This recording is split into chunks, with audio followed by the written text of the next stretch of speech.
3, 2, 1. Recording. It's you, Dave. You lose the plot. You lose the beat. I lost the beat. I thought that went pretty well. But it's okay. I anticipated your beat. Mine are perfectly spaced in the file. I can see the waveforms, but I may have gotten out of sync from what you were expecting. I will say I am generally part of the rhythm section in the band, so I'm a little surprised that I'd lose the beat, but maybe I do. It's because you're always soloing. The thing is, you can't lose the beat if you're the one creating the beat, right? He's not the drummer. I'm the bass player. Yeah. We work together to create what's known as the rhythm section. Mm-hmm. All right, Stan, Devon and I were having a nice conversation about tires, and you came hot in about pink eye, and now you got other stuff you want to talk about. Yeah, I actually have been playing with fire recently. Mm-hmm. Speaking of coming in hot, I'm not going to name the business, but I started a modest TCG store. Okay. To sell some cards, make some extra walking around money. P.S. I am clutching a baby for the next 5 to 10 minutes. Yeah, that's fine. It comes with the territory these days for us. He will go away soon. The unofficial fifth host of the Dive Down. Yeah, that's right. So I opened a modest TCG store, and I've been selling some cards. I'm about to sell a couple of Teferi Hero of Dominarias. Mm-hmm. I've not been putting tracking on my postages. You have been playing with fire, my friend. I know. I got used to the honor system when I was selling on Card Market in England, where you don't really sell with tracking unless someone pays for it. And here, that's not a thing. It's like people just assume you're putting your life in your hands. Hopefully my buyers are not going to get a card and then claim that they didn't receive it when they noticed it didn't have tracking on it. Don't do that, people. They're going to take an image of some random giant growth and say, hey, this is what you sent me, not this Teferi. Right. Not this Teferi from nearly 10 years ago? No. Not quite. 6 years ago. 2018 Teferi Hero of Dominaria. Well, wish me luck. I hope the check's clear. I love the idea that we have to throw up a disclaimer for people to not try to scam you out of $16. Come on, what are we doing, America? 16 per. 16 per. All right. I sold two heroes. Yeah. Here I think when it's 2 heroes, it's...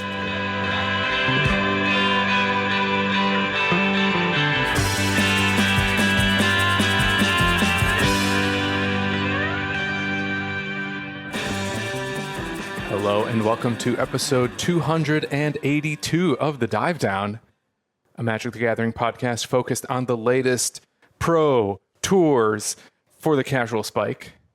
My name is Stanislav here in Chicago, and with me on the line from somewhere north of New York State, it's the one and only Devon O'Donnell, aka Doomwake.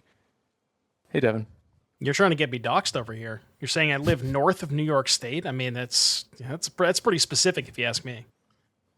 It's technically true, I think. Technically, yeah.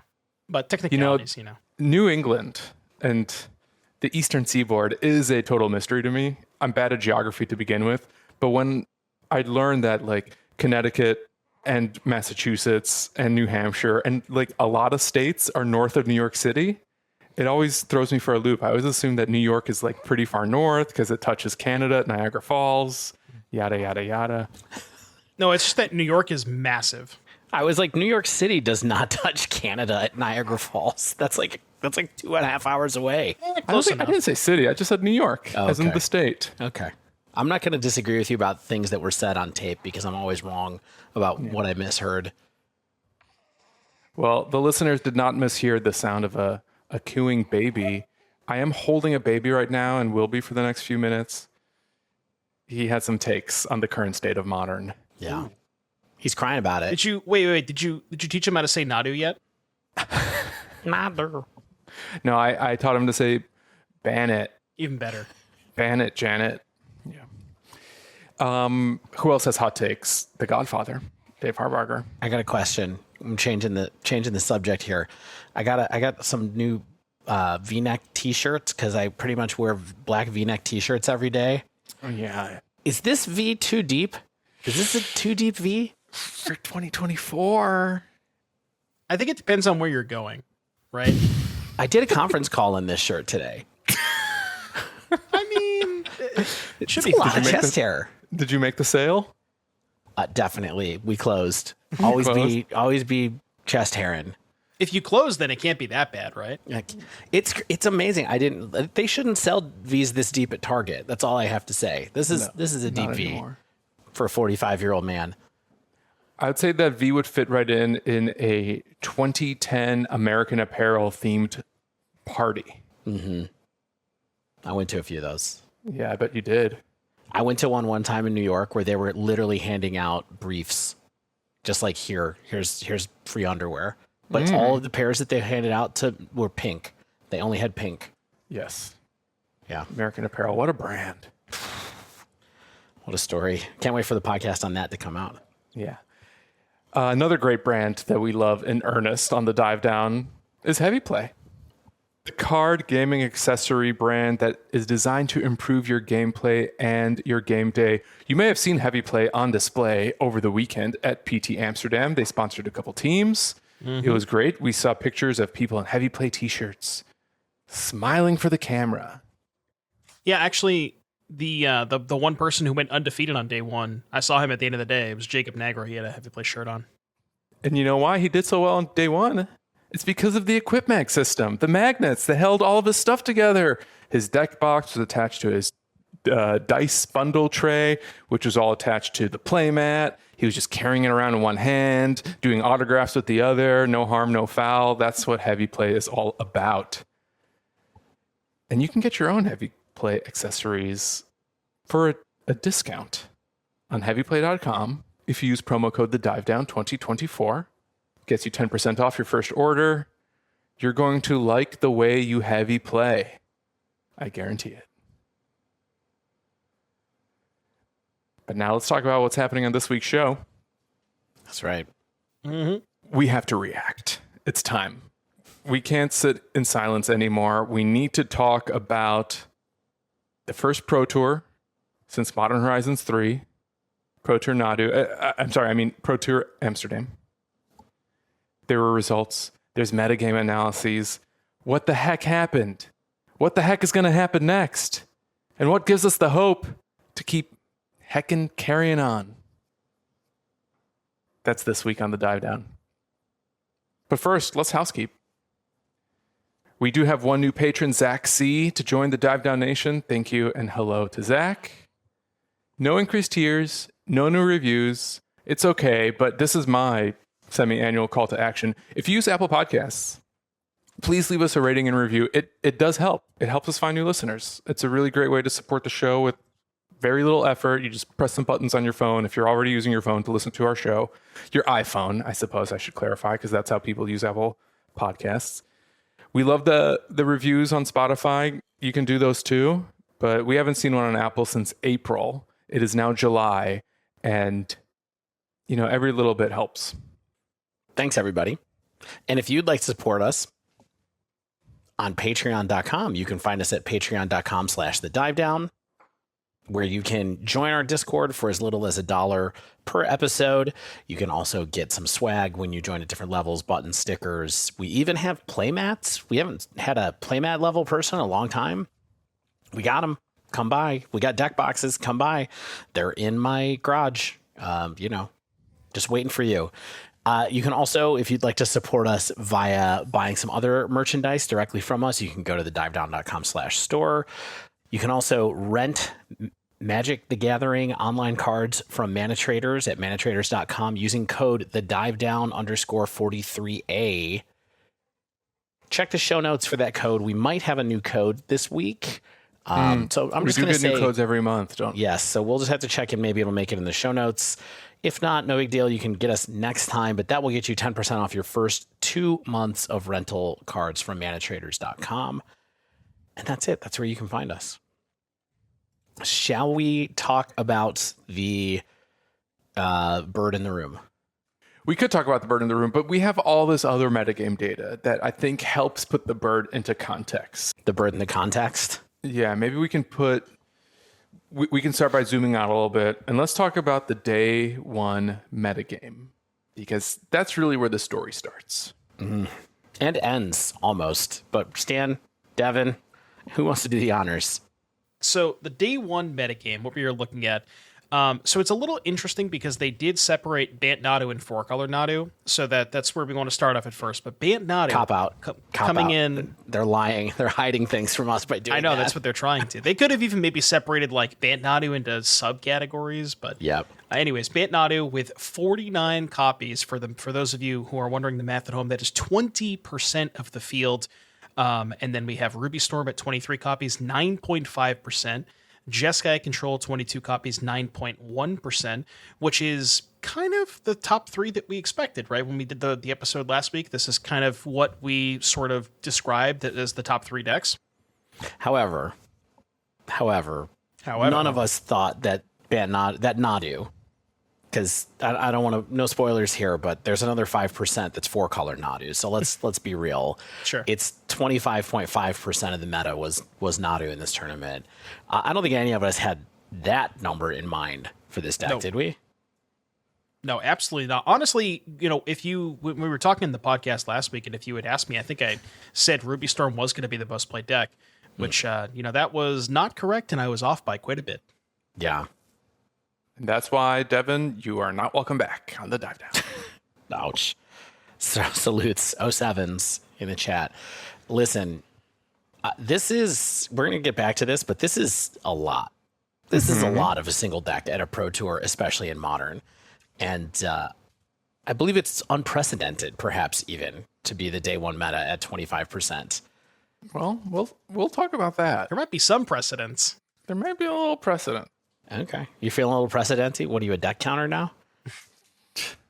No, but it is my hobby. Okay. It's my passion. Fair. Counting decks and graphic designs. All right, let's close out the rest of the metagame. So, Yeah. Mono Black Necro, 17 copies, 7%. Eldrazi Tron, not to be confused with Gruul Eldrazi, that was 14 copies, 5.8. As Dave mentioned earlier, 4-color Nadu, 13 copies, 5.3%. And then just kind of run these off real quick. Boros Energy, 13 copies, 5.3. Jeskai Wizards, 12 copies, 4.9%. Mono Black Grief, 6 copies, 2.5%. Jeskai Dress Down, 6 copies. And Gruul Eldrazi, 6 copies, leaving us with Other at 62, which is 25.5% of the metagame. And funny enough, that number that you just said earlier, Dave, happens to match the exact same number as the other category. So I don't remember, and maybe I have to go back and look at data, but I don't think we've ever had the most played deck match the exact same of the other category. That's kind of wild to me. Not in a Pro Tour. I've never seen it. I mean, maybe we've seen it match exactly before, but generally one kind of rule of thumb that we've had here on the show has been, if there's a deck that is approaching the same size as other, that's an alarm. That's an alarm bell for everybody. And this is clearly that. Really quick, what's the substantive difference between 4-color and Bant Nadu? 4-color goes into black. It's playing Orcish Bowmaster. Is it changing the strategy at all? It's still the same combo. Yeah, the main differences between, at least, I believe the only 4-color player that made top 8 was Daniel Gutschall, and I believe his list had Bowmaster's main and then Thoughtseize Fatal Push in the sideboard, and I believe the Bowmaster's version eschews, either cuts on it or eschews Saga entirely, which I will take a look at the list real quick, but I think they play less Sagas. I'm looking at it right now. There is actually no Saga in this deck, which I'm pretty surprised about. I didn't even realize that about these particular decks now that you mention it. Probably hard to do in 4 colors, run a colorless land. It makes a ton of sense. Disappears. But yeah, this one has Bowmasters. It has a single Thoughtseize main in Daniel Getchell, or isn't that Goldukat? It online? is, yep. Yeah. And then also has Fatal Push and has a single Shieldred in the sideboard as well, along with a couple of extra Thoughtseizes. So it's basically black for interaction and Bowmasters. So there you go. It's actually a pretty big difference to say that we don't have Saga, because you're not searching up Shuko as easily. But maybe if you're drawing a bunch of cards, you just don't care.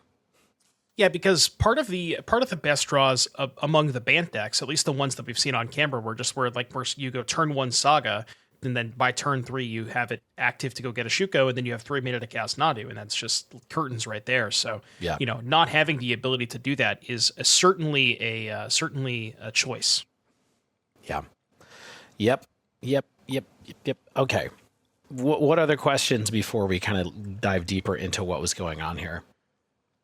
Let's just cut to the chase. Okay. Cut to the bird. We know what decks did well and what decks did poorly. Nadu did well. Can confirm. And Storm did poorly. And like Nadu's did well win percentage is absolutely high. But it's not like the highest win rate we've ever seen from like the best deck in a tournament. I think it might be. Really? It's one of the highest that's ever been in a Pro Tour, especially with this high of a meta share. I think that number is higher than both Eldrazi and Hogaak. Right. And we'll talk about Hogaak and Eldrazi to some extent. The number here is 57. It had a 57% win rate. That's pretty good. I'm shocked by this for a number of reasons. But most of which is like, this deck was not performing that well online, right? How do you know? Before How do you know? last week. I guess people could have been hopping off and stuff, but it was like, I guess not online. It wasn't performing that well at Energy or MXP. Like, it was good, but it wasn't indicating to us that it was going to be 57% win rate. It was behind many other decks in aggregate performance from what we looked at last week. So, little surprise it was this astoundingly off on its own. I have an assumption based in part on something that we observed during Doomwake's watch party. And to get to this assumption, I first have to also state that Boros Storm, Ruby Storm, had a 44% win rate. Okay? Yeah. So that's what the second most played deck did very poorly. So much so that like a lot of the pros who played it were like, this deck is bad. Just kind of flat out. And I think it was on day one of the Swiss. They showed the most played sideboard cards, and it was all anti-storm tech. And I don't remember if it was you, Devon, or like just something that came naturally out of the chat. But the sense I got was that no one anticipated Nadu being this inflated, quite this popular. And maybe, Dave, to your point, like no one expected it to be so overpowered, perhaps. So I think people really stocked up on Ruby Storm hate, really punished that deck, and were underprepared for the Nadu matchups. And perhaps that's one of the reasons why we saw like a lot of the decks that went deep into the tournament. You know, the Gruul Prowess deck is one that comes to mind. When we saw it on camera playing against Nadu, it was running Harsh Mentor, and it was doing like relatively well as long as Harsh Mentor was on the battlefield, like dealing with Nadu. And I think the people who were prepared probably fared better, but there wasn't enough people who came prepared for specifically what Nadu is doing. Yeah, and I think another big issue, so you brought up the sideboard card, the graphic they had on screen, and the three sideboard cards, to mention it, were Consigned to Memory, Draenith Magistrate, and Damping Sphere. Now, you know, Consigned is not as much of a Storm card as it is, but Draenith and Sphere are very, very good. And what kind of struck me as alarming is, so you mentioned that Nadu was maybe not as expected, but here's the thing. Even if it was expected, there's not a colorless card that just straight up beats the Nadu deck by itself, like a card like Damping Sphere. Now, obviously, Storm has outs to it, but, you know, just in a general sense of like, if you have this card in play and keep it in play, they can't win. It's like Pithing Needle to shut off Shuko, which they can just circumvent with Outrider and Core, or they have a million ways to find an answer for your Needle because they have Chords and Sagas for Haywire Might. Same thing with like Disruptor Flute and anything that stops the activated abilities. There's Harsh Mentor, which is the best one, but it's a red card. It's not like every single deck can play Harsh Mentor. So I think part of it is just that there's just not enough good cards against the Nadu deck. Yet. Yes. There's still plenty of Assassin's Creed cards to look at. No, there's not. I've looked at them already. There's not. Maybe there's a frog in Bloomberg. It's pretty funny because we were going to do a spoiler episode, and then I didn't realize the whole set came out on Moto today. So Yeah. Oh, boy. Yeah. They just kind of like snuck it in there. They're like, here you go. yeah. Yeah, we'll get to that another time. Maybe there'll be some fun stuff to talk about there. All right. Well, we've talked about the top of the heap. It was 25% of the meta. 5 decks out of the top 8 were this stacked. The entire top 4 was Nadu. And the winner, Simon Nielsen of this Pro Tour, Nadu. I saw someone say the only good thing about this deck is that it finally got Simon Nielsen a Pro Tour win. Might have been you, Dev. I don't remember who said that, but it seems apt to me. Do we talk about other decks here? We should, because like I think we should talk about some of the other decks that are at least above 50% in general, because it's not so doom and gloom. You know, it's not like there's a big swath of the format that's sub 50. There's like actually a lot of decks that did fairly well. Yeah, they just all did poorly against Nadu. Devon, can I ask you a question? Sure. The last few days, have you been streaming Modern still? Yes, I have. Are you getting totally flooded with Nadu right now, or what's going on? Believe it or not, there's still not that much of a presence of it on Moto. And I think part of it is, like, if you're somebody who wants to pick up this deck list and jam games with it, I would strongly recommend not playing the PT list on Moto, because not a single one of them had a Thassa's Oracle. Yeah. And it is nearly impossible to do all of the loops that you would need to do. Like, you just don't have the time to do it on Moto. So, and I think that honestly might be part of why people aren't playing it as much, just because it's like the actual combo turns are extremely boring and just that they're just not that fun to play, you know? Yeah. Uh-oh. Yeah, I mean, I like the idea of us self-regulating as a Magic online community, because it seemed like a lot of this was just the pits. Yeah, I'm sure R&D is going to get the exact right conclusion out of that, if true. What? It's not even that popular on Moto. What's the problem? Yeah, okay. Yeah. What do we think the mistake was here? Really, like, not mistake from R&D, like, I don't know. Maybe we'll come back to like what happens to Nadu in a little bit. Why don't we talk about some other stuff first? Let's talk about the other decks, because, you know, Jeskai Energy Control, I think one of the more interesting decks to emerge after MH3 is like a new take on Jeskai that's been doing fairly well. It came second at NRG. 52%. Yeah. Yeah, I'll take it. And there was even one in the top 8 piloted by Javier Dominguez, former world champion, which, you know, my little shot in the dark saying what deck was going to win the tournament for a minute when I saw the top 8, I was like, maybe we're going to get there, even through all this Nadu, but it just did not happen. But yeah, cool deck, cool energy deck. I don't think there's anything too different about this particular build of it. Did you all notice anything in this one that stood out in Javier's deck? So the one thing that I did notice is Javier is playing the maximum number of free spells, 4 subtlety and 4 force negation, which I don't remember if I saw other people doing that, at least in the main deck.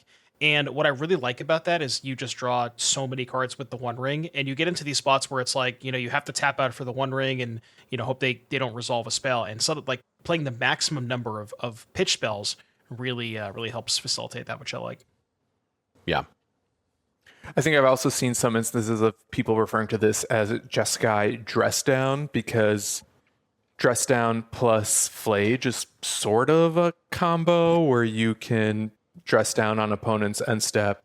It stays around during your turn. You play Flage for 3. You don't get the Helix, but then you don't have to escape it to keep it on the board. So I think actually the dress down list, because they made it a separate category in the metagame share, they're actually a little bit more in on the dress down stuff. I think they play like 3 dress downs, 4. I saw a list that had 4 consigned to memory main deck, and then they play like 4 Flage and 3 Null Drifter, and they're almost just Jeskai scam. That's a scary sentence. Yeah, here's a list from Yirin Jiang, who went 7-3 on Jeskai Dress Down, and that is what it is. It's Solitude. It also has 2 Null Drifter, which is like maybe we're bringing this out with Dress Down and then being, you know, we're evoking, basically it's scam, like Devon was saying. And then 4 Consigned Memory, you have No More Lies actually in this list, and then 3 Dress Down. So I do think that it's the Null Drifter 4 Flage main too, which is a little different from Javier's list as well. People were calling this Stifle Knot, but modern, basically, which I don't know if it's quite that either, but it's certainly trying to be, especially with the one mana spell. So 2 different ones there, even though it's quite a control-y deck. And if we go down the list, there is still Is It Wizards, which we won't have time to talk about in too much detail today, but I played that deck, and Is It Wizards is just Is It Control. But it's got a larger wizard package. Yeah, but like the wizard package is just Tameo and Snapcaster. Yeah. and Flame of Anor technically, but like otherwise it's really an all-in control deck that has a couple of creatures that provide like some synergies. And that had just 51%. Can we talk about the other decks in the top 8 as we go on? We can. Well, there's only one other deck in the top 8. That was Mono Black Necro in the hands of Seth Manfield and Noah Ma. Noah actually locked up his top 8 slot before I think anybody else. And the lists were a little bit different. If you want to compare the two lists, I think Noah had main deck Voidwalkers and Sorens, which Seth had, I believe, a lower land count, more MDFCs, and I believe Noah only had one copy of the One Ring to Seth's 4. So those are kind of, or actually, I think Noah had 0 One Rings and Seth had 4. So those are kind of the major differences. But I ended up playing Seth's list in the Modern Super Qualifier on Sunday, which I went 7-2, and I only lost 2 mirror matches. So I think this deck is completely cracked. And, if and when they likely will take action from the Nadu deck, I think this probably ends up being the best deck in the format after that. I've seen that Murmur, Spider Space tweeted that as well today. What do you think it is about this deck that makes it so well positioned in a non-Nadu world? Can I guess, even though I haven't played it? Drawing cards and casting spells with no mana is sweet. That's what This guy gets it. Yeah. This guy gets it. No, I mean, it's just like Necrodominance is such a completely messed up card if you build around it. And by build around it, I mean, like, this deck is definitely meaning it. It's playing 4 Soul Spikes, 4 March of Wretched Sorrow, 4 Grief, and 1 copy of Force of Despair. So a total of 13 pitch cards.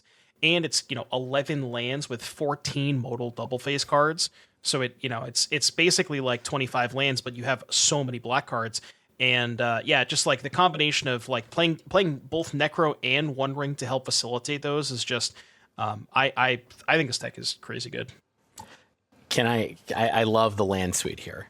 We're looking at Seth Manfield's deck right now. His lands, normal lands in this deck are 3 Phyrexian Tower, 6 Swamp, 2 Urborg. That's 11 lands. That's 11 lands. Yeah. I mean, the thing, of course, that is the most heartbreaking here is that nobody's going to get to play this deck because where are we going to get 4 Soul Spikes? Don't remind me. And it's like, honestly, I mean, I wouldn't be surprised if it goes up at this point, like, especially if they, once they remove something from Nadu. Yeah. One interesting thing that specifically I wanted to highlight about Seth's list is the decision to play Inquisition of Kozilek over Thoughtseize. And I've had a lot of people ask me this question on my stream. It's, Thoughtseize takes more cards, and, I get that. But it's very, very important when you're playing with Necro in the One Ring to not play so many cards that deal you damage, especially because you have 10 lands, quote-unquote lands, in your deck that deal you 3 damage. Right. And you frequently will try to curve out, and you want to, like, you're, on average, I would say, when I've been playing with this deck, I've probably taken about 6 damage, like, per game from my lands, because you do want to do that frequently. So you have to make sure about that. And the last thing I love about this deck list is the Shambling Ghasts, which is the most innocuous card ever, but it's so good with Phyrexian Tower, because say you play Shambling Ghast on turn 1, turn 2 Phyrexian Tower, you sack it for 2, treasure from the Ghast, that's 4 mana, or even if you don't play it on turn 1 and you just play a tap land, you go turn 2 Tower, tap your Swamp or whatever land to play the Shambling Ghast, sack it for 2 black treasure, that's 3 mana for Necro. So It really opens up a lot of hands with Tower. So you can go Ring on turn 2, or Necrodominance on turn 2, or Shieldred, if you want to, or Hardcast Grief. Which I've done a couple of times, and it feels really good. Yeah. This is the deck that I've been working on trying to get pieces for the last couple of days. I've been working on getting pieces for a couple, of course, because I love opening packs, etc. But I'm definitely like, oh boy, this looks extremely powerful to me. But are there replacements for Soul Spike if people want to try to play without it, or you need those cards? You just can't play without it. Yeah. Like there's no other card that's 0 mana that gains you 4 life, and the life gain is the most important part of it, because it's and I'm sure you probably get this reference, Dave, but it's like those old school like Spinning Darkness Necro decks from 1997, where it's just you Necro a bunch and you have Spinning Darkness and all these other like what was the other card they used to gain life, like Drain Life or something like that? And just Drain Life was the main one originally, but that you had to cast that with mana. There was also like Corpse Dance Bottle Gnomes that you would do occasionally too. That was a whole thing as well.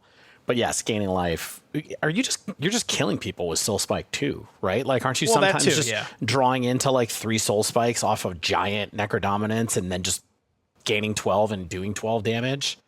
Yeah. Yeah, the frequently the end game that you're trying to work towards, because you have like all this like, removal in the mid game. The end game is you're trying to set up Shieldred plus Necro. Once you have those 2 cards in play, the game's over. You draw your entire deck and eventually find all the Soul Spikes. Yeah. Yeah. I mean, interestingly enough, Seth went 6-4 in the Swiss, it looks like, but Noah Ma went 10-0 with his build. So deck did good even in a tough field. 40% against Nadu. So how much? 40. And I think Seth specifically went 3-3 against Nadu. So yikes. Yeah. Yikes. Nadu deck is pretty good. I don't know if it was just like the matchups that maybe I just ran very, very hot, but I did beat it 3 times in the super qualifiers. So how'd you finish in the super? X2. So I finished like top 32. Hey. That's the free roll, right? Got your PPs back? Yeah, I got some chest. Nice. Should we talk about I'm double checking these lists right now to see who all went 10-0 in Swiss. How many Nadus was it? I think that I think Goldfish might be wrong. I for some reason I don't think Noah went undefeated in constructed, but maybe he did. Hold on, let me double check. I mean, it says Eli Cassis went check Melee 10-0 too. I couldn't find any of this stuff on Melee, so I'm really fascinated by the breakout records here. Because I was looking around earlier today, and now they're all here on Goldfish. I know why. Because Noah locked up his spot in round 13 and he got assigned 3 wins. So he technically, if you want to get technical, went 7-0 and then had 3 buys going into the top 8. So interesting. So he did go undefeated. Right. Is that how you lock it up? Because it's based on minimum points, and once you hit 21 points, you're in top 8? Yeah, and I believe they just give you buys and remove you from the pairings once you've locked up top 8. Interesting. The rich get richer. Yeah. Yeah, it says here on Goldfish anyway that Noah went 10-0. It says that Eli Cassis went 10-0 on Nadu. It says that Matt Sperling went 10-0 on Esper Goryo's Vengeance to come in 9th place and barely missed top 8, unfortunately. I believe, if I recall, Goryo's was actually the only deck that had a good Nadu matchup. I wish I understood why. In fact, by looking, if I'm based on 28 matches, Nadu actually had 46% against Esper Reanimator. So there you have it. It's the only bad matchup. There's some 50% matchups, like Amulet Titan was a coin flip, Living End was a coin flip, but Reanimator was tough. I think I might have an idea as to why this deck would be good against Nadu, and I think it is the combination, because this is a Grief Solitude Ephemerate deck. So the combination of like early Griefs taking their, taking their Nadus and Gourds and whatnot, and then following that up with, you have more free interaction with Solitude, and your overall game plan is just extremely powerful. Not only, like I played this a little bit on stream, and the people in my chat kind of described this as it's really a control deck. I know it doesn't look like that on paper, but the way that it plays out, it's very similar to just like, here's this Atraxa, draw 5 or 6 cards and find a bunch of free interaction with the Solitudes and the Griefs. And I think that recipe just lines up very, very well against what Nadu's doing. Yeah, is that like a tap out control deck more than I guess sort of, yeah. It doesn't have a ton of interaction that costs mana necessarily. So, and then the one thing I wanted to mention here is that Psychic Frog is the main new card that is in this deck. Consign a Memory in the sideboard, which is one of the most popular sideboard cards at the tournament, as we talked about. We have some Wrath of the Skies in the sideboard as well, which is pretty interesting. But yeah, 2 Psychic Frog, which it seems pretty good to be able to get rid of cards that are stuck in your hand. Kind of a good threat on its own, and then also be able to discard stuff to it. Yeah, and what's also kind of funny about this is you can actually go, like, if you have a Psychic Frog on turn 2, and then you reanimate a Gristlebrand, you could just like pay 14 with the Gristlebrand and then dump all those cards into the Psychic Frog, so you kind of have this like weird combo kill.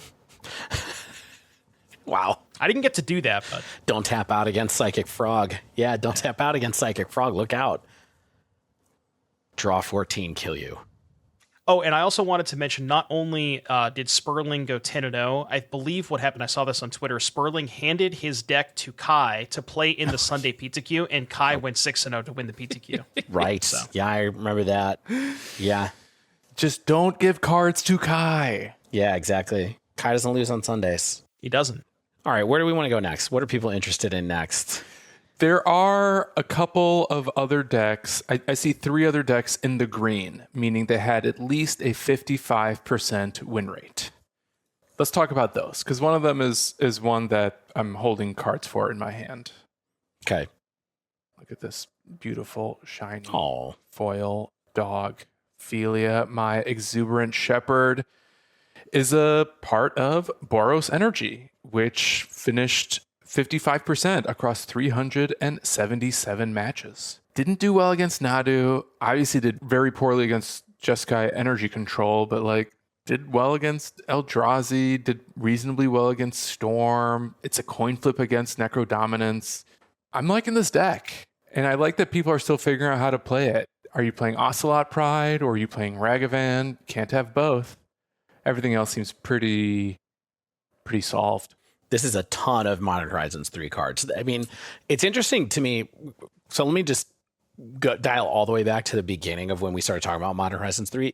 This is basically the deck that Everett loved coming out of his like week of intense testing with Young Dingo, right? Like it's within a degree of that. And it's wild to see people pick it up and have it get to this point where it's looking like one of the decent decks in this metagame right now still. Yeah. What do you think about that? Well, good job, Everett. If you may also recall, like before this came out, I was kind of lamenting how pushed Energy was, and I was like, Energy wasn't a fun standard. Like, why are they trying so hard? And here I am, like, this deck rules.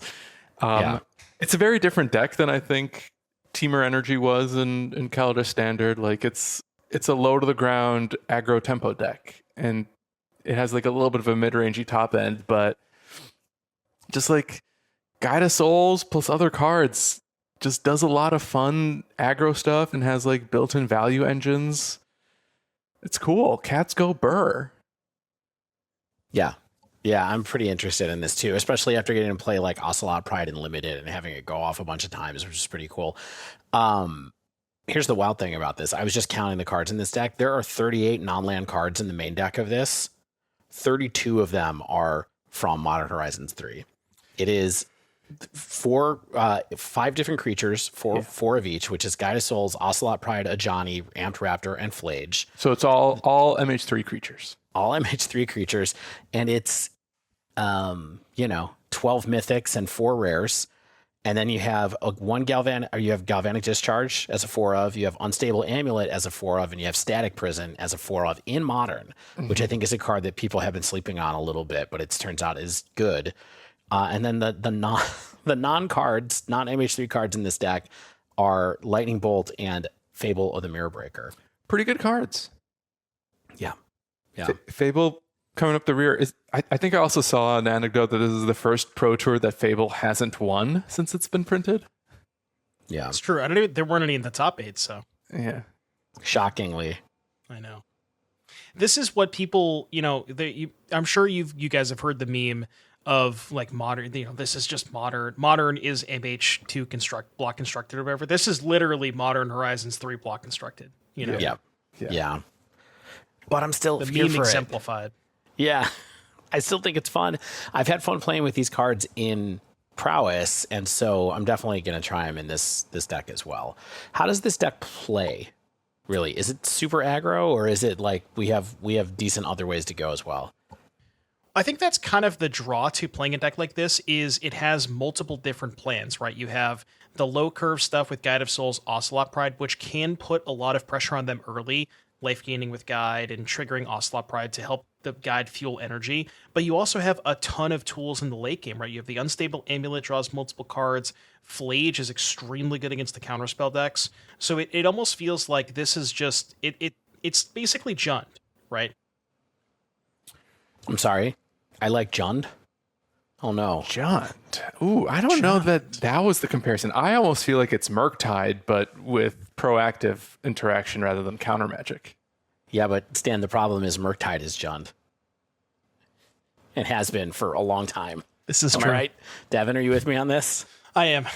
Yeah. I have to look solemnly into the mirror right now. Well, I don't want to like reiterate everything I said in the episode I did with Shane a couple weeks ago, but like, not only do I agree with everything Devon said, but I think the core of this deck is that it's really fun to like have these different strategies and like let the deck kind of change gears and change lanes based on where you are in the game and who you're playing against. Like the 1-2 punch of Guide of Souls into a Johnny is like feels powerful and explosive.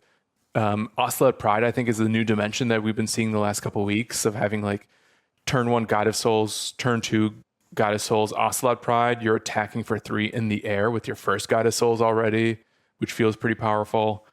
Having Flage as your finisher and like not even needing to escape Flage for it to be a finisher because you're doing so much pressure between a flipped Ajani already as like your other repeatable burn spell feels good. And you're producing so much energy off of Guide of Souls, especially, and just like other incidental energy creators that Galvanic Discharge is basically Unholy Heat and Static Prison is basically Leyline Binding. And then, Unstable Amulet draws you so many cards. Like, deck is fun. One thing that I wanted to note real quick about this, I see the list that you have up here, that you've highlighted has 4 Ocelot Pride and 0 copies of Ragavan. The list that a lot of the lists that I saw from the Pro Tour had Ragavan over Pride. I don't know about you, Stan, but I'm a huge fan of Ocelot Pride over Ragavan right now. I like Ocelot Pride in theory. I just have not had the time to load this deck up and try this version. I had a great time with Ragavan, and I think this is the best. When I was playing Boros Energy with Ragavan, it felt like the best turn 2 dash Ragavan deck I've ever played. Like, usually I always want to just like cast the Ragavan and wait a turn, but this, thanks to Guide of Souls in part, like just makes me want to dash Ragavan by default. I think Ocelot Pride goes really big though, and it lets you kind of transition into that Ajani mid to late game plan, and I think that's really important. And like the other thing with Ocelot Pride that I did not clock the first time I read it is when you have the City's Blessing, any token you make is doubled. So that includes tokens off of Ajani. It's good. Yep. It's good. It also includes Fable tokens. Yes. That's right. Yes. Yes. Either the Goblin Shaman or whatever you're Whatever mirror you copy. breaking into. Yep. Yeah. All right. That's enough about Boros Energy. Hoping it hangs on long enough for stuff to show up at my house in the mail and for me to buy the extra flages that Stan has. There they are. In top loaders, baby. Come home, boys. All right. What's next? What are we interested in next at the top here? We got 3 interesting decks in a row. Oh, yeah, I guess let's do that instead. What else is in green? Stan? Domain aggro, aka Domain Zoo, a deck that last week the 3 of us were saying looks pretty good. It only had 142 matches. Did not do well against Nadu. It did not do well against Control. It basically didn't do well against anything until you get to Ruby Storm, and then it just has 100% against Ruby Storm. And it seems like a lot of the decks that it was good against, it just never lost. Small sample size beat Izzet Wizards. Relatively small sample size beat Esper Reanimator. Now, even though this is a small sample size, maybe we should clarify too, we are using the MTG Decks Twitter account that had a win rate matrix for the entire weekend. So that does include MagicCon as probably the largest sample size. MagicCon being the Modern Cup, the Pro Tour. There's also a 5K Modern Open on Sunday and a Secret Lair Showdown, which was like 5 of its own tournaments. Yeah. So there were 6,970 matches in this sample. So there's not a lot of zoo in the Pro Tour, and in fact, we only found one list in the Pro Tour, and it went 6-4. But looked like Domain Aggro is maybe an okay choice there. And then the last one is Mono Black Scam. Stan, was that the last one you wanted to talk about? Yeah, that's the one that I'm seeing in the notes with, I think, a significant enough sample size of 120 matches. And it had 55%. Not great against like the top decks, Nadu, Jeskai, or Tron. But once you get to Ruby Storm, once you get to Necro, even once you get to Merfolk and like Is It Wizards, it's doing really well there. It did well against Living End and even Esper Reanimator. So again, like not the best sample sizes for some of these because we're going like to the bottom of the representation list, but even so, like Mono Black Scam, I think, was a deck that people had some eyes on after MH3 came out, and maybe it's not a bad choice still in a MH3 metagame with or without Nadu around. Yeah, and just for clarification, because I know a lot of people maybe are confused by this, because I was at first, because I wasn't sure exactly why they differentiated Mono Black Necro and Mono Black Scam. The big difference here is Urza Saga. So these Mono Black Scam decks are 4 sagas, usually baubles, a couple of other saga targets to go with that scam package, along with Nethergoyf. So it's maybe a little bit lower to the ground, similar to like the Rakdos scam deck that you're used to, rather than like going over the top, playing a bunch of Necros and a bunch of pitch cards. So it's more of it's like aggressively slanted Mono Black deck. Yeah, and it's still playing like a full complement of Not Dead After All, whereas the Mono Black Necro decks are taking advantage of the MDFCs and playing like Malakir Rebirth to be able to scam with instead of using Not Dead After All. Yeah. No soul spikes. So if you can't find those, then I mean, maybe this is the deck you're playing instead. Even if you have your Necrodominances, you're like, well, I guess I'm stuck playing Mono Black Grief. It is relatively affordable, also because you're not playing the One Ring. You just have to shell out for some Orcish Bowmasters. And Saga. Sagas too. But Saga, maybe you already got them. Yeah. I think we are going to maybe share our like concerns and grievances with Nadu, but before we get into that, I kind of want to just take a quick drive down the street of underperformers. Because we mentioned Ruby Storm did poorly. And I think there are a couple other maybe noteworthy decks that did pretty poorly too. Storm probably being like the biggest bad beat story of the weekend. Yeah. A lot of pros played it. LSV, I believe, was the pro who, after the tournament, was like, this deck is bad. I made a huge mistake registering it. We talked about why, like, people were just gunning for it. It was the most played Sideboard cards were mostly looking at Storm. Consigned to Memory was looking at colorless spells, which I think had Eldrazi / Tron in the crosshairs, but Ruby Storm, even if it was good, not good enough to beat the hate. I don't know if we're ready to write it off entirely, but it's not like changing the way Storm wins, so to speak, even if it is a turn faster. Yeah, I mean, it definitely has the product of playing against a bunch of sideboard cards. Like it's one of the better, like it's very similar to Dredge in the sense of it's a really good game one deck, very, very worse postboard deck. But I think that the question is it possible for the Storm decks to adapt? Like can they have an alternate plan or like an alternate sideboard plan? Maybe not like a full transformational plan, because it's also tough since they're a wish deck. So you have to dedicate a certain number of your sideboard slots to your wish package. And it's like it's almost like you're trapped. You don't have the capability of playing like the cards that you would want to play. So it's very, very difficult. I don't think it's necessarily dead yet. It's one of the few decks in the format that can kill on turn 2. So the ceiling is very high, but also the floor is kind of low. Mm-hmm. My thought after playing this deck was the best plan B when I was facing down hate cards was Flage. When people were, trying to disrupt how many spells I could play per turn or whatever, and just like wishing for a Flage and kind of going over the top that way, I think was effective. Draneth Magistrate is just like a huge problem, as it turns out, because Storm doesn't have a good way to beat it. And once Draneth Magistrate's online, it kind of just like shuts down all of your draw spells. It shuts off of your wish package. And I wonder if like Storm needs to maybe play some like main deck Static Prisons post board instead of relying on wish to fetch them, to like just kind of have a clean, very quick short-term answer to whatever the problematic permanent is.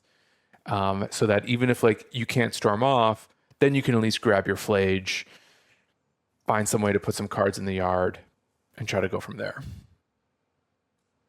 Yeah, I also wonder if, and maybe this is not the way to go about it, but I wonder if like, if Draneth Magistrate is a card you expect the most, do you go away from the Reckless Impulse Ren's Resolve and kind of switch to like just more draw twos, Tormenting Voice?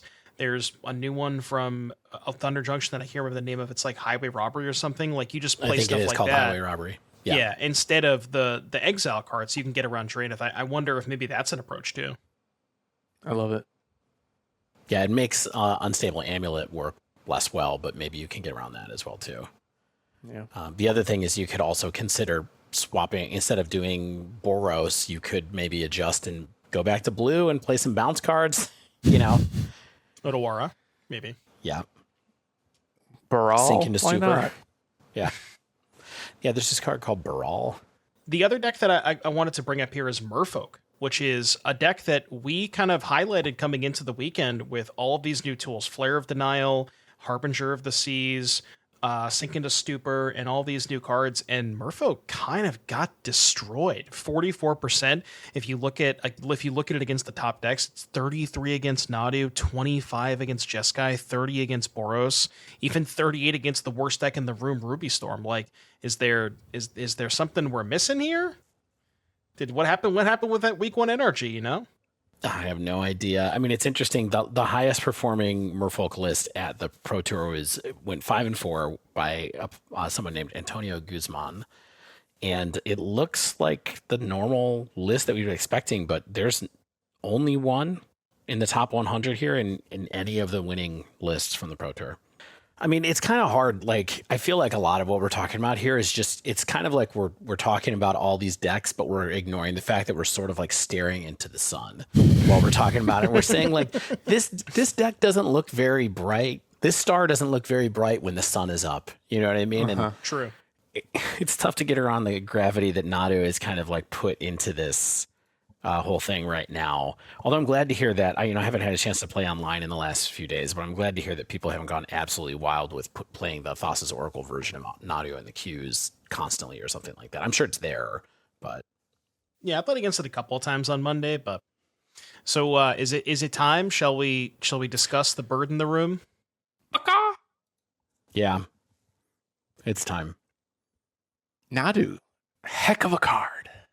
Sure is. Can I take you guys on a little bit of a journey into the past? Oh yeah. Two stories we have to talk about here, and everybody's talking about them. One is a little card called Hogaak. Yeah. And another one is a little card called Eye of Ugin with its friends Eldrazi Mimic, Thought Not Seer, and Reality Smasher. Any of you guys remember this? A little bit. I tried my best to block that part out of my memory, but Yeah. I'm having some nightmares. We're going to jump back to Pro Tour Oath of the Gatewatch first, back in early 2016 when we were all much more young and innocent. February 5th through 7th, this Pro Tour was in Atlanta, Georgia. And thanks to MTG Goldfish and the MTG Wiki page for having things that we could still access here. Eldrazi, the deck that became the terror of that tournament, I know you guys have looked at the notes, it was only 8% of the day 1 meta. And it was 10.7% of the day 2 meta there. Not even close. Not even close. But here's the thing. Eldrazi was 25% plus of the decks that went 7 or 3, and it was 47% of the decks that went 8 and 2 in that tournament. And the top 8 was 75% Eldrazi in that tournament. It's a lot. It's a lot. But Nadu with 25%, I feel like is completely absurd. Like by comparison, that's absurd. Okay, so let's figure this out. So the Eldrazi tournament, this was when Oath of the Gatewatch first came out, and I believe the newest printings at that time was Matter Reshaper, Mimic, Smasher, Thoughtnuts here. I think that you could say Correct. some of the blue ones like Drowner of Hope, Worldbreaker, all that stuff, but the Eldrazi's that came out. Right. And I think that there was not, to the best of my knowledge, now 2016 is kind of a ways away, and my memory is kind of, I'm losing my memory over here, but I don't think there was a lot of buzz around Eldrazi coming into that tournament. I don't think there was a ton on Magic Online, and it was a relatively unknown quantity compared to Nadu, and the reason Nadu was 25% was because everybody playing in the Pro Tour knew that Nadu was the best deck. I do believe that there was a local Star City Games tournament in Chicago the week before the Pro Tour, and there was a huge amount of buzz around someone playing a mono black Eldrazi list that was using Heartless Summoning to cut back really hard on the casting costs of these creatures. And I remember at the time being like, oh, sounds like those Eldrazi cards are actually pretty good. And then it turned into something totally different at the Pro Tour.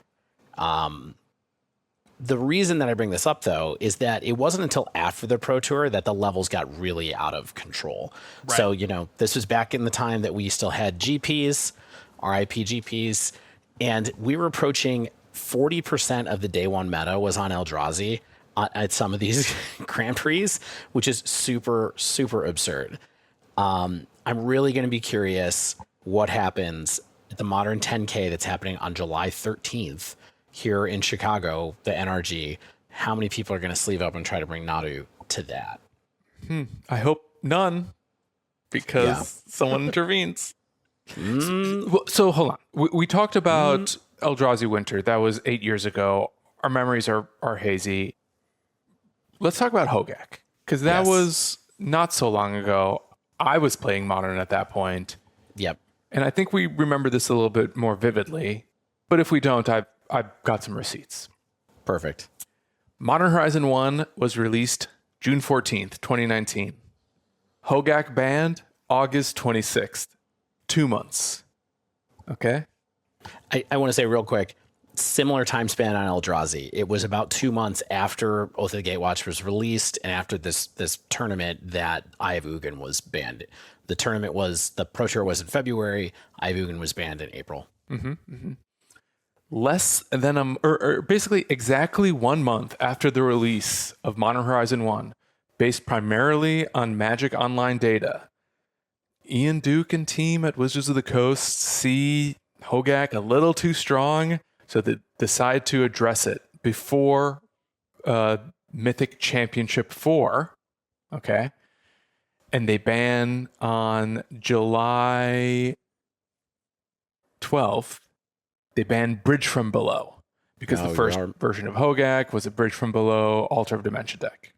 Yep, we all remember that. Infamous. Mm-hmm, mm-hmm. Nevertheless, 2 weeks later, Mythic Championship 4. By the way, remember Mythic Championships? Kind of. Yeah, me too. Vaguely. On day one of the Swiss, the most popular deck in the room, Hogaak, 21.4%. Oh, wow. So I misremembered the number that this got to. I'm shocked that it was this high. The next most popular deck is at Phoenix with 10.5. Pretty similar division as we see with Nadu and Ruby Storm. Yeah. 20 to 10%. And then Eldrazi Tron at 9.2%. Still hanging on there. Yeah. So this is a banger tournament. Look at this. Humans, Blue Eye Control, Jund. Okay. Yeah, Jund. Hogaak, a known entity in this tournament. Okay. Similar to Nadu being a known entity, Hogaak was a known entity. And these are the early days of open deck lists. I don't know if this is the first open deck list tournament. Probably not. But fairly novel. Open deck list. People came prepared. The most popular card in the tournament was Leyline of the Void. 836 copies in this Pro Tour. And nevertheless, Hogaak converted not so poorly and was still 24.2% on day 2. So Hogaak, good deck in its time. Yeah. Yeah. There's a really interesting stat because there's only one in the top 8, which is Martin Muller. But if you look outside of the top 8, which I just pulled up the deck list, there's 1, 2, 3, 4, 5, 6, 7, 8, 9, 10 that went 8 and 2 or better. So basically 10 that were just outside of the top 8. Yeah. Those pilots must have been terrible at limited. What happened, guys? Well, I mean, Corey Baumeister, Paulo Vitor Domitorosa, Reed Duke, Known scrubs. But that's the only way they didn't make it, right? Was that their limited records didn't carry them through. Well, I've got bad news. So this tournament, like I said, this was in July. They don't ban Hogaak until the end of August. And I was looking at the language from the actual Hogaak BNR. And Ian Duke wrote, since the results of Mythic Championship 4 in Barcelona, along with several GPs and other tournaments, Hogaak continues to have a high win rate. They needed more data. The GP wasn't enough. The failed BNR wasn't enough. They're like, no, let's wait. Let's wait a little more. But this is why they're waiting, though, is because they are waiting to see if somebody can design a solution to the problem. Sure. I think they will always wait a little bit for that, which is why I'm not holding my breath for Nadu to take a ban like tomorrow. But it's not going to happen tomorrow. Right? I mean, I figure it's going to be about 2 months that we're going to be dealing with this. We're going to be dealing with it till Labor Day, basically. So, okay, let's. You said the B word. I did. I'm not scared to say the B word. Here's why, and fans of the show will know, I'm the one who's always like, don't ban anything. Give it time. Here's why I think Nadu is a little different, and why Nadu might actually be kind of almost a Tybalt's trickery situation. Kind of almost. Mm-hmm. And the reason for that is I think... Or maybe a Valky situation? Yes. Yeah. Yeah. Because I think Nadu was misdesigned. Like, I think they meant to design Nadu a certain way. We see it, the language on the card. This happens only twice per turn. I don't think they realized the false limitations they put on the card. And it must have been missed in testing. Because I don't think you put that line of text on the card of this only happens twice per turn for it to not actually be true in the actual play patterns of the deck that it ends up in. And I wonder if like maybe this is one where they, similar to Tybalt's trickery, just say like, mea culpa. We missed this one. We should do something sooner than later because the card doesn't work as intended and not in a fun way. Yeah, they definitely missed. They definitely missed something, and I can't tell if they missed something on the card itself or if they just missed the card Shuko. Right? Like, if let's think about it this way: if Shuko didn't exist, would we be having this discussion? Would this Pro Tour have just been like that? I think we'd be having some discussion like it. I think it would be more of an all-in cord deck, right? Trying to just get nomads. Yeah. And then, so it would still be a thing, and maybe Shuko speeds it up a couple turns, and as we know, 1 or 2 turns makes a huge difference in Modern.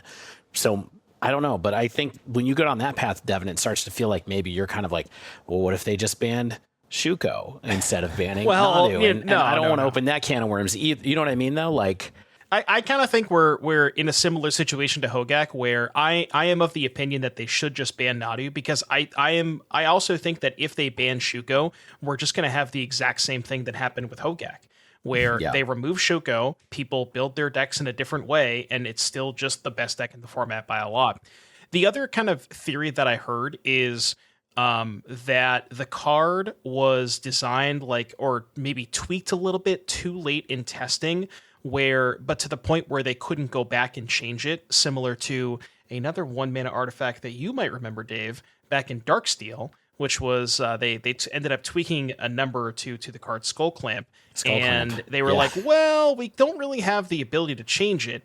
And I almost wonder if there's a similar situation where it's like maybe they had twice per turn, but it was like a flat twice per turn instead of each creature and things like that. And they were like, well, let's change it a little bit, because let's be honest, the words twice per turn, they don't mean anything on the card. It's just fake text. They literally mean nothing. Yeah, it's trinket text, as they call it sometimes. Yeah. What if they pull a companion on us and they say, like, this card is meant to work a certain way. We're going to fix the text. Let's errata it.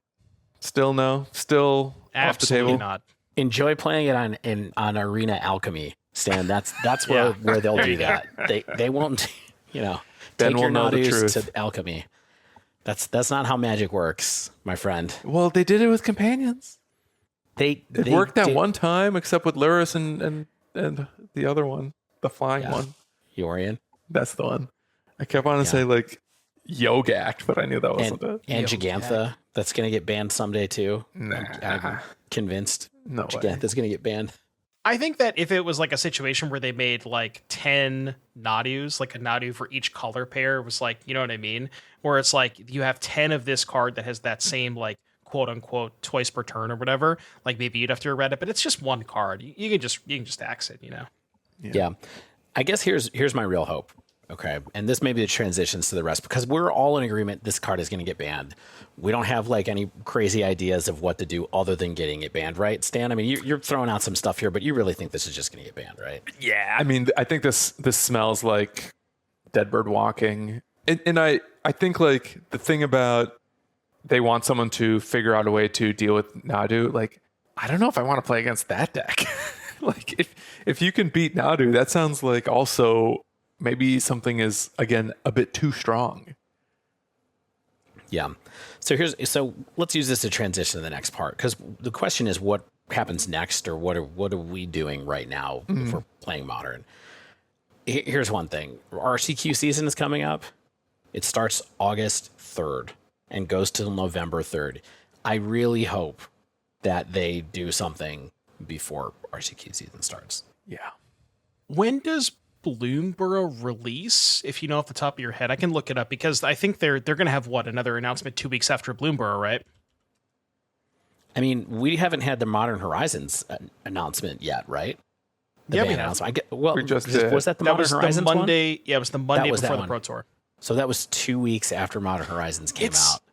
Man, it's so unfortunate that the timing lined up that way and they had to abide by their schedule because if we had it any other way, right, where we could just wait an extra week for the ban announcement because they specifically said the last time that they weren't going to touch anything, with so close to the Pro Tour. But if you just push that announcement a week out, they 100% would have banned Nadu yesterday. You know what I mean?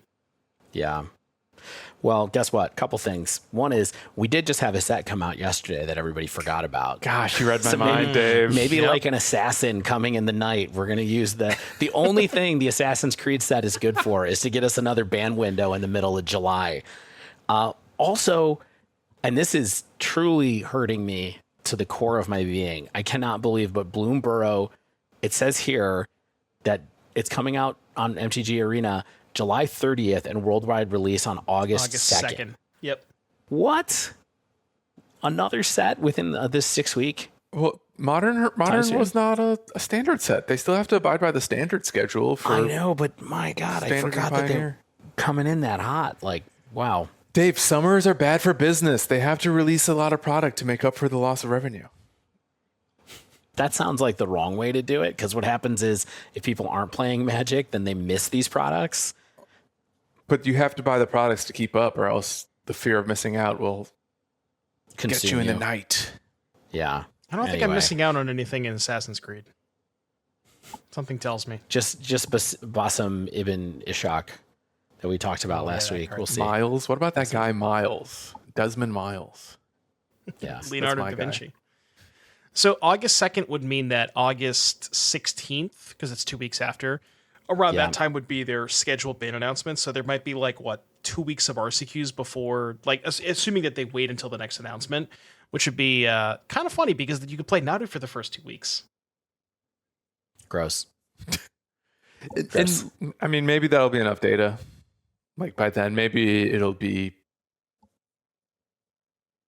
indisputable that Nadu has to go. If it's just like ruining the new RCQ season, attendance is down, blah blah blah. Is it not already indisputable?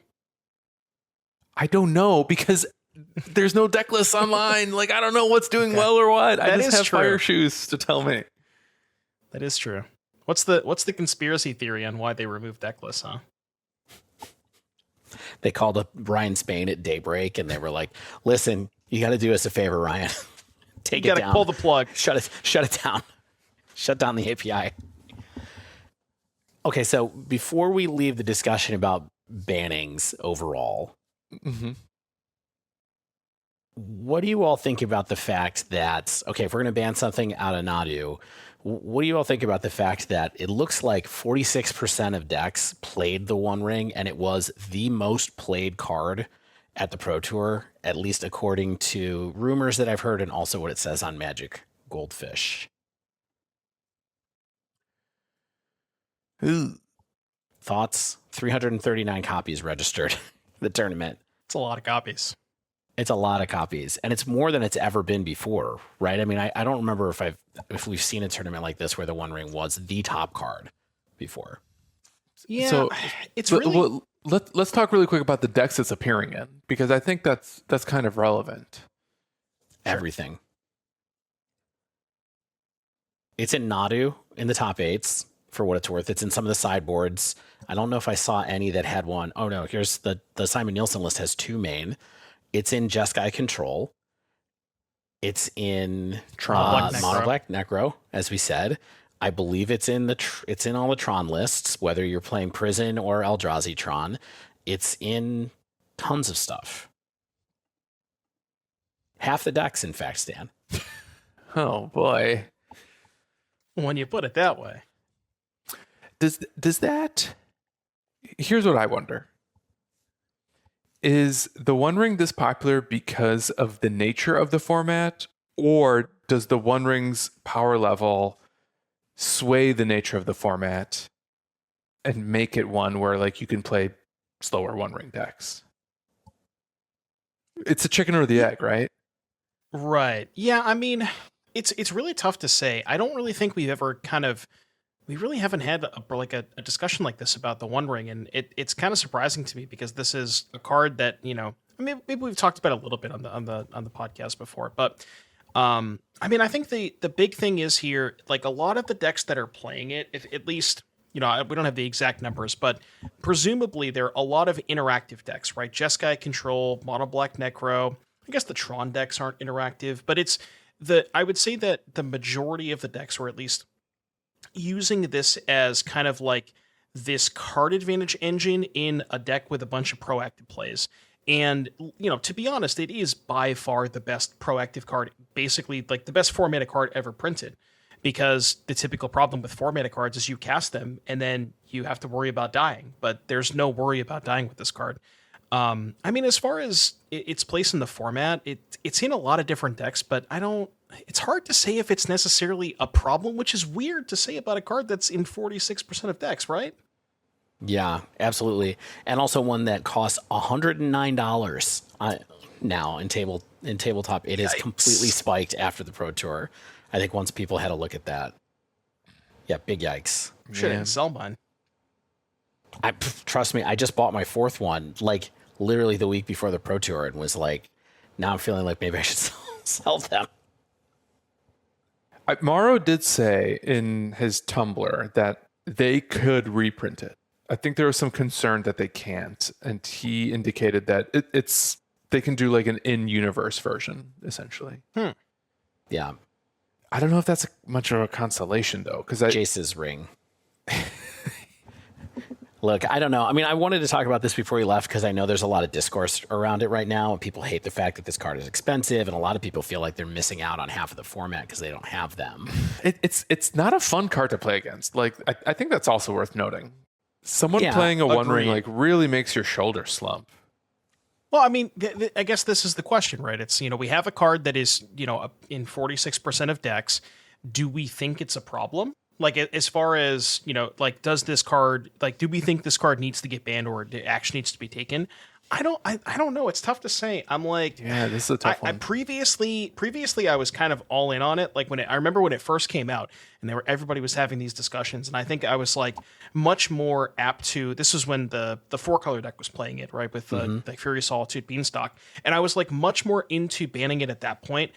But now I don't know. I don't know if I'm in the same boat. It is not the best play experience, but I mean, as far as the decks that it's promoting, at least for the most part, it's these highly interactive decks. And, as much unfun as it is to play against, I think that the decks in general that it's going into, like Jeskai and maybe Mono Black, these more interactive decks, those are kind of good for the format, right?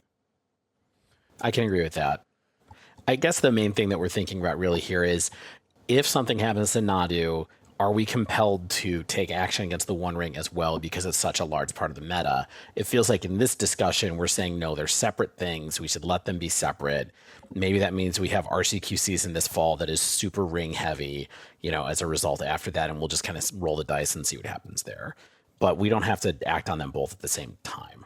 Yeah, and I think they're much less likely to ban a card like the Ring because it's a colorless card, right? It's going into so many different decks. If you take the Ring and maybe you make it like a 2 black card or a 2 blue card, and it's only going in like one specific deck, and that deck happens to be like, Nadu percentage of the format numbers, then I think that's a different situation.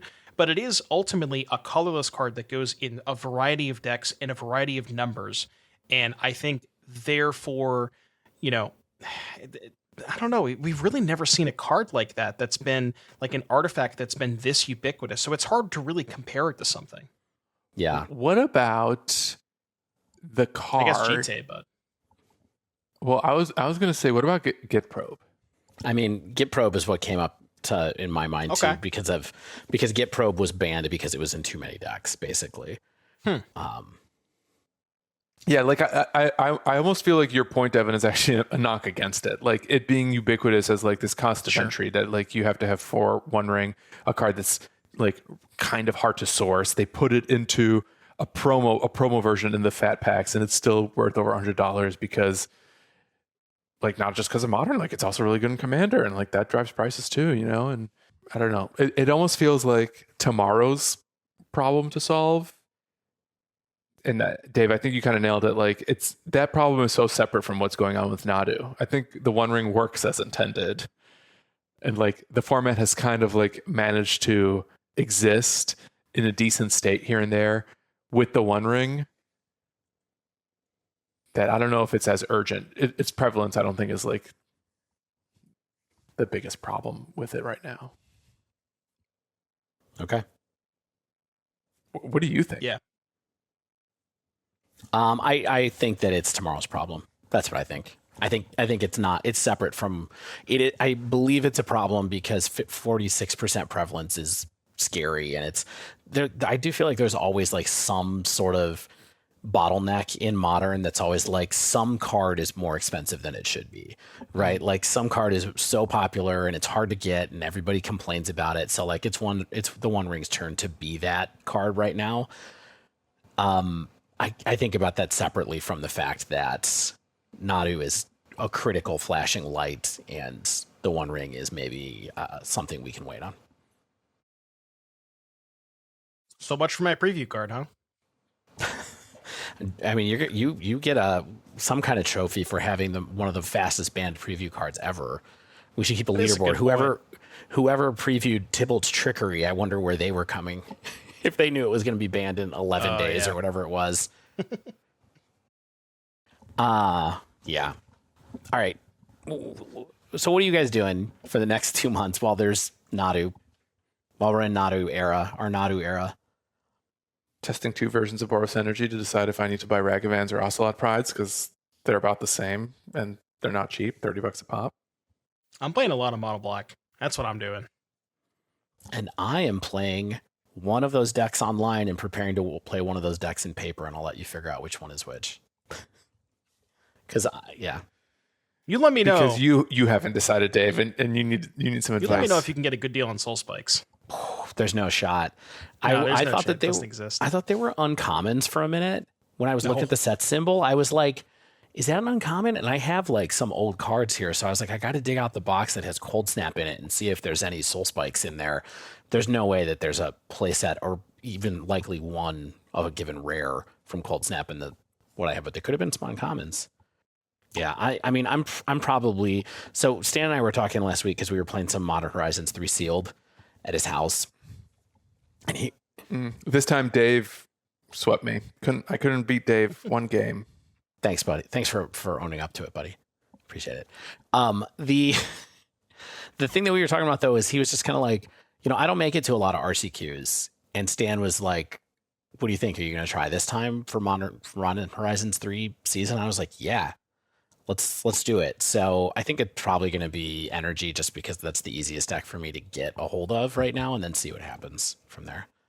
Yeah, I've already made arrangements with my parents to take one of the children so that my poor wife is not outnumbered while I'm out. Is there a particular one that you're looking at, or you just kind of got a floating invite with your parents? It's that, yeah. All right. Well, I kind of feel like that wraps it up. We kind of talked about some of the interesting lists. We talked about the terror that is Nadu and what we think might happen. Is there any other closing thoughts that you guys have before we potentially move out of this episode or move on? I don't think I have any thoughts besides get that bird out of here. Yeah. I guess that wraps up this week's show. If you haven't yet, make sure you subscribe to our podcast. Get the latest episodes as soon as they come out. And if you use Apple Podcasts, please leave us a rating and review. You can do that on Spotify too. If you'd like to submit a question to the podcast or just reach out in general, you can tweet us at The Dive Down, all one word, or email thedivedown@gmail.com. If you'd like to support our show, you can join our Patreon at patreon.com/thedivedown. You can check out our merch store at thedivedown.com/store. And you can support Devon at twitch.tv/doomwake. Devon, I love hanging out on your stream. Thank you. It's fun. Appreciate that. I mean it. It's really fun. Head over to heavyplay.com to get some incredible deck and dice boxes and playmats featuring the Equip Mag system.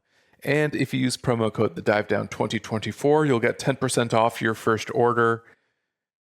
Shout out to Mana Traders for sponsoring the Dive Down. Check out the show notes for the latest promo code to get 10% off your first 2 months of renting Magic Online cards. Our codes change every month, so take a look at the show notes to get the latest code to use and save some money on Moto and save some money on paper cards as you're gearing up for RCQ season.